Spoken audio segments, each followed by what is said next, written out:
conquête pour l'Empire. Baba, jambar takira lo. Kaboko. Akanche.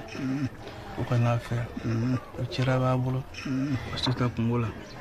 Donc ndi la kasia wala. Ndadi mkono kule changu noralbi.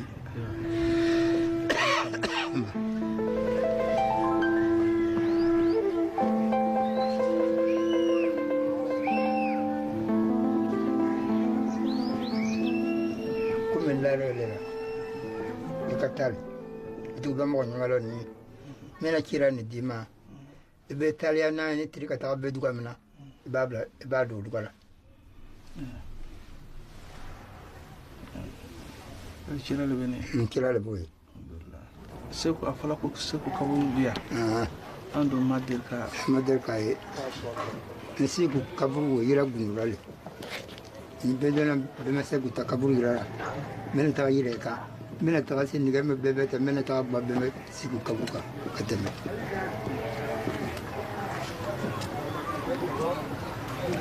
La ilaha illallah Muhammadur Rasulullah La ilaha illallah Muhammadur Rasulullah La ilaha illallah Muhammadur Rasulullah Alhamdulillahi Rabbil Alamin tanubi alayhi salbi kirai kon chokoroba ni mo nyuma ko ambla chiramina ko chira duma depuis fajar dafe ko kana sabeni nduya bismillah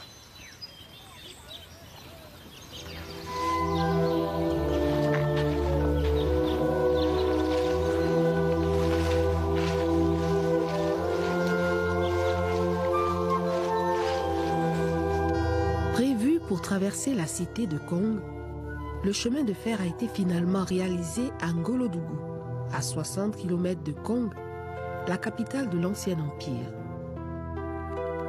L'existence de Kong remonte au XIIe siècle, avant de devenir la capitale de l'ancien empire. Sa population est composée des groupes Malinké et Sénoufo. Pour certains, Kong est une déformation du mot Pan, qui signifie gombo en langue malinké. Pour d'autres, Kong vient du mot Sénoufo, bon, qui veut dire « qu'ai-je fait ?»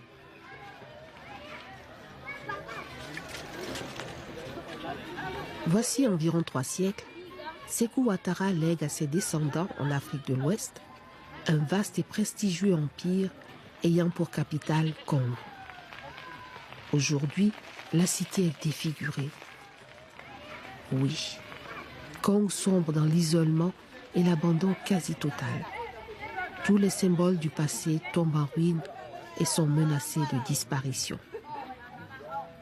Pourtant, ces traces du passé de Kong restent et demeurent une source fondamentale de l'histoire de la Côte d'Ivoire et de l'Afrique occidentale française.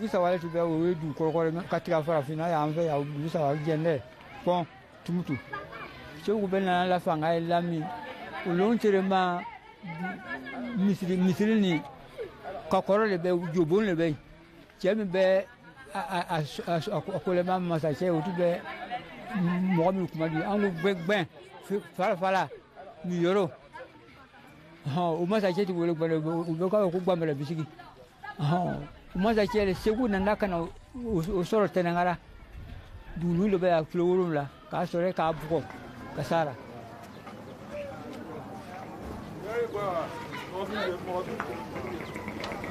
Daba, grande porte littéralement traduit, est tout un symbole enfin pour l'histoire de Kong. La Syrie Gombélé qui a régné ici en maître absolu. Et Sékou a mis fin justement à cette tyrannie. Elle est bien entendu de ses soldats. Et sa tête a été tranchée. La tête de la Syrie. La Syrie Gombélé. Et c'est ainsi que l'imam Baro a enterré cette tête ici, l'endroit où nous sommes. Et fut construit finalement ce mur-là qui donne accès au quartier Kéréou. Donc, c'est de l'autre côté. De l'autre côté, pour que des générations puissent fouler le sol et se souvenir de cette histoire. Autrement dit, le règne véritable de Ouattara commencera à partir de ces faits. Sékou Ouattara est un fervent musulman et originaire du Manding. Il est né en 1665 à Kong. Sa prise de pouvoir est favorisée par un besoin de sécurisation de Kong et de ses routes caravanières. Sékou Ouattara bénéficie d'un atout. Son intelligence, sa maîtrise des activités commerciales et militaires et surtout le soutien de la minorité musulmane. À l'âge de 45 ans, Sékou Ouattara accède donc au pouvoir à Kong et fonde un empire prospère au XVIIIe siècle.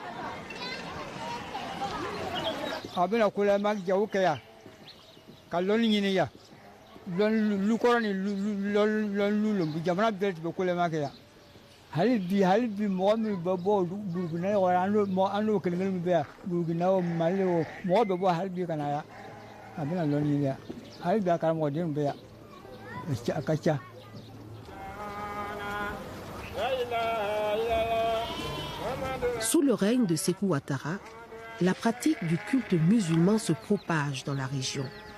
Les constructions de mosquées et d'écoles coraniques se multiplient. L'université islamique reçoit des étudiants venant de toutes les contrées de l'Empire.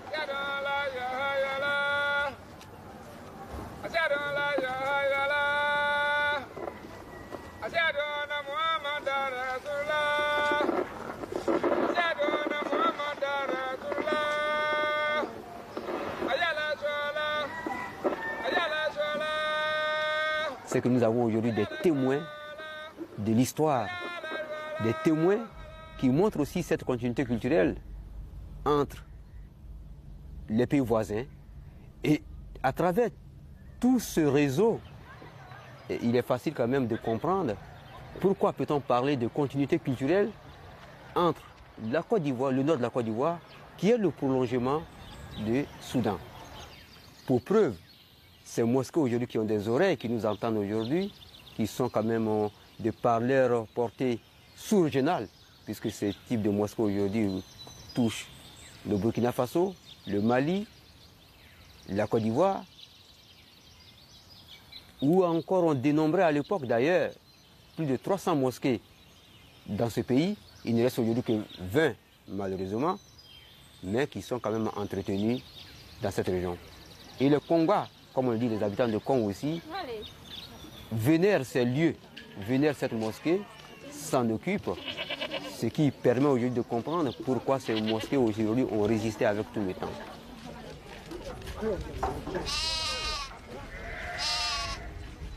Ces monuments de l'architecture sahélo-soudanaise sont bâtis et entretenus avec de la terre enrichie de bouse de vache, du beurre de karité et des termitières. Pourtant, ce matériau apparemment précaire résiste à travers les siècles.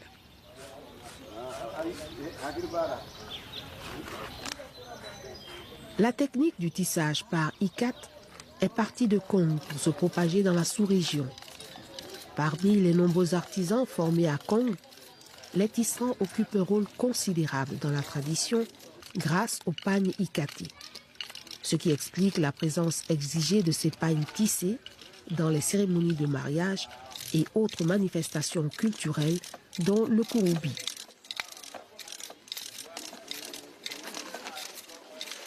Le kouroubi est une danse populaire créée à l'occasion de la première investiture de l'empereur Sékou Ouattara. La réputation du kouroubi lui vaut d'être inscrit dans le patrimoine culturel des ressortissants de l'ancien empire à Sikasso, au Mali, à Bobo-Dioulasso, au Burkina Faso, et dans les villes de la Côte d'Ivoire.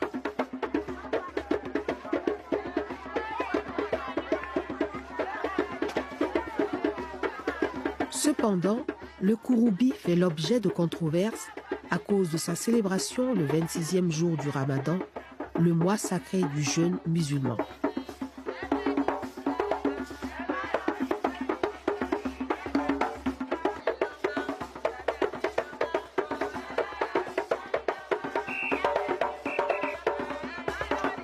Si vous prenez les différentes ethnies qui peuplent cette région du sud jusqu'à Kong, ce sont les mêmes personnes, ce sont les mêmes parents, ce sont les mêmes habitudes. Et c'est pourquoi quand vous parlez de l'habitat à Sikasso, à Bobo et à Kong, eh bien, ce sont les mêmes hommes qui se recoupent. Nous avons les mêmes mœurs. C'est une question de mœurs. Ce n'est pas question de pauvreté, ni question d'incapacité. Mais c'est question de bien-être. Je peux dire même c'est leur éthique. Et cette simplicité pour nous, c'est une civilisation. Parce qu'on sait se comporter, on sait se contenter de son éthique, de son être. Et on dit des fois même, je m'en fous de l'aîné Makuta là. Ne tenez pas à ta fait. Ou de bon faire. Quelle que soit la personne, elle se respecte. Et elle croit que tu dois la respecter. Mais pas à cause des biens, ni à cause du matériel. Ça influe rarement sur la population de cette zone jusqu'à Kong. Et Sikasso est peuplé de gens venant de Kong. Toutes les mœurs, jusqu'aux cérémonies, jusqu'au tam-tam, si vous voulez, aux chansons, eh bien, ce sont des chansons de Kong. Regardez le Djoula. Donc Sikasso est Djoula, comme au Bobo, comme à Kong. Et ça s'explique. Il est vrai qu'il n'y a pas que le Djoula. Mais tout, c'est le Djoula qui a dominé. Et on a parlé de Djoula. La langue, c'est une fois, a disparu à Sikasso. C'est le Djoula qu'on parle. On parle la langue Djoula ici. Et le Senfo a disparu. Donc, Kong a eu une influence sur Sikasso. Ils sont nombreux. Donc, les rois, les Traoré, qui ont eu à commander Sikasso, sont venus de Kong. Ils sont venus de Kong. Et ils ont séjourné à Kong. Et ils ont même baptisé leurs enfants au nom du roi de Kong, Tchaba. Après 35 ans de règne, l'octogénaire Sékou Ouattara, fondateur de l'Empire, meurt. Kong, le dernier grand empire de l'Afrique occidentale française, ne perd pas immédiatement pour autant son prestige. Kong continue de figurer parmi les rares empires connus au monde. Il possède à l'époque une organisation administrative, politique et militaire exemplaire. La renommée de l'Empire dépasse déjà les frontières du continent. Les premiers explorateurs français, Louis-Gustave Benger et Trèche-la-Plaine, arrivent à Kong et signent un traité commercial. Mais le chef guerrier mandingue, l'Almami Samori Touré, convoite aussi la cité des Ouattara. La présence des deux intérêts opposés entraîne la destruction de Kong en 1897. Depuis la destruction de Kong par l'Almami Samori Touré, Kong ne s'est plus relevé. Kong est aujourd'hui devenu une ville isolée, enclavée, banale, je suis tenté de dire, malgré quand même la présence de certains vestiges aujourd'hui qui nous font revivre la belle époque. L'époque de la prospérité, l'époque de la puissance de ce royaume qui reste vraiment gravé dans la mémoire collective. Et Samori n'a jamais voulu en fait s'attaquer à Kong. Il n'était pas dans son intention de s'attaquer à ses coreligionnaires. Il a même dépêché à l'époque un émissaire auprès des notables et des limanes de Kong pour le soutenir dans son entreprise.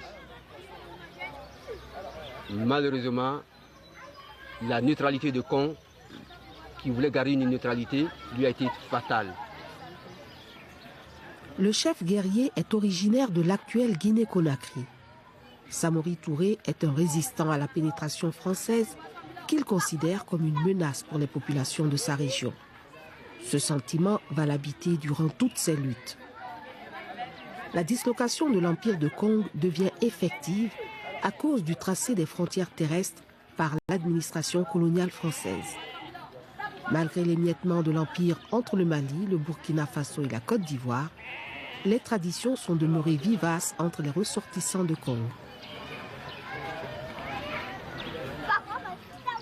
Que ce soit la colonisation française, que ce soit la colonisation arabe, cette zone-là a échappé en partie aux mœurs de ces pays civilisés. Si j'appelle ça les Arabes civilisés, les Arabes civilisés, en tout cas, on est resté réfractaire à leur civilisation. Nous avons gardé nos mœurs, les habitudes, les coutumes et tout ça. Nous n'avons pas perdu ça ici. Nous ne l'avons pas perdu. On est courageux, mais nous avons notre façon de voir la vie, notre façon de vivre la vie qui existe encore. Et même maintenant, Sikasso étrange. Et Sikasso